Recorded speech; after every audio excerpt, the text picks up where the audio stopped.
Inside my head or inside my brain is that part of me which keeps me sane, which helps discern between right and wrong and other things I'm gonna talk about in this song. It's time for the people to know, so now I tell them what goes on in my cerebrum and my cerebellum, the thought process that helps me get dressed, get up and go to school, sit down and take a test. Welcome to the Mental Weight Room and this very special Parent Edition. I'm Coach Antoinette, and today we're tackling one of the most important and sometimes trickiest parts of youth sports, the car ride home. You know what I'm talking about, parents. Practice or games end, emotions are running high, and you've got a captive audience in the back seat. This can either be the best moment to connect or the fastest way to shut your athlete down. Here's something you might want to know. When I survey athletes about what they dread most on game day, the number one answer isn't the opponent or the pressure or the coach or even the scoreboard. It's the car ride home. Why? Because too often that ride becomes a pop quiz. Parents with the best of intentions start asking questions like, why did you miss that play? Or what was your coach thinking? Or did you even try out there? And from the athlete's perspective, it feels like being badgered, like their effort is on trial.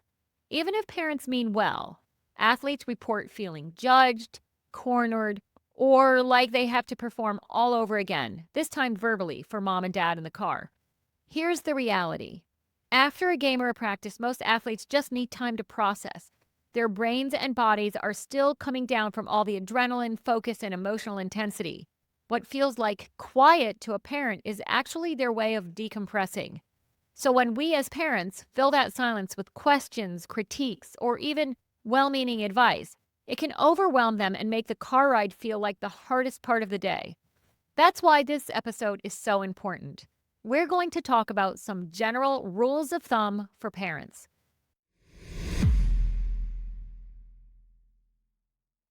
Think of these as an if this, then that set of guidelines that shift the car ride home from something dreaded into something safe, a place of connection, not correction.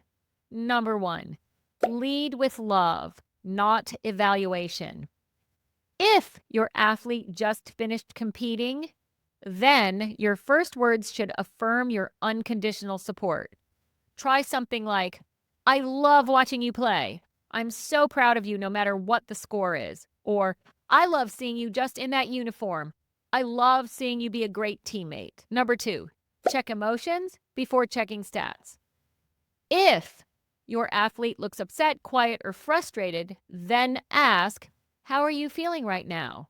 And listen. If your athlete is buzzing with energy and excitement, then match their energy, celebrate, and let them lead the conversation. Rule number 3, less is more. If you're tempted to break down every play mistake or coaching decision, then bite your tongue. Your athlete needs space to process before hearing critique. Number 4, let them set the agenda. If your athlete wants to talk about the game, then follow their lead.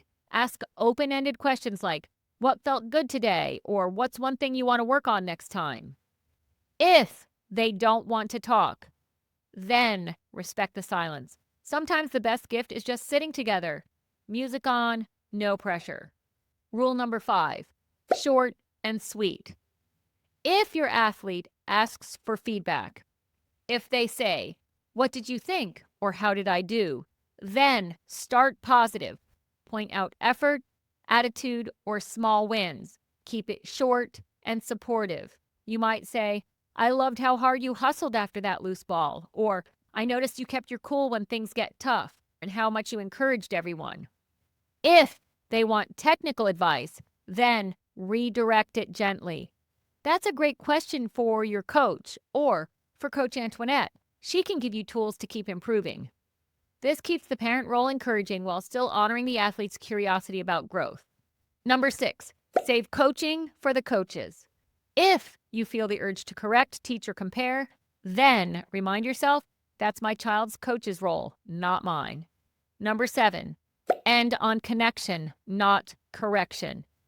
If the conversation is winding down, then close with affirmation.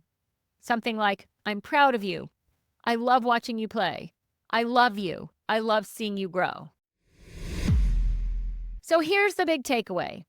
The car ride home should be a safe place. If you lead with love, match their emotions, keep it short and sweet, let them set the pace, and keep feedback positive and brief, you'll build trust. And remember, you're not just raising an athlete, you're raising a resilient, confident young person who knows their worth is not tied to the scoreboard.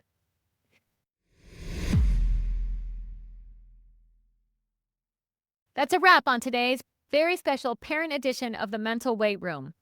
This is Coach Antoinette signing off. Thanks for listening, and remember, sometimes the best words you can say are simply, I love watching you play.